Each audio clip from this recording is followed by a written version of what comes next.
হাজারো ব্যথা বেদনার পরে ফিরে আসনি তুমি আপন ঘরে।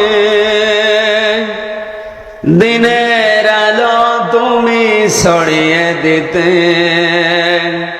চলে গেলে মদিনায় মক্কা ছেড়ে।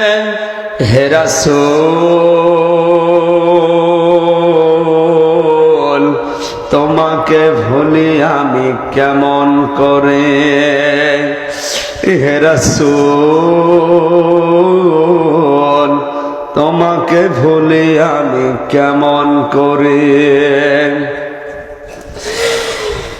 খেয়ে না খেয়ে দিন প্রচারের কাজে নিজেকে দিয়ে বিলিয়ে তায়েফের কাফেরেরা চিনল না এ আলো, দুষ্ট ছেলেদের পিছু দিল লেলিয়ে।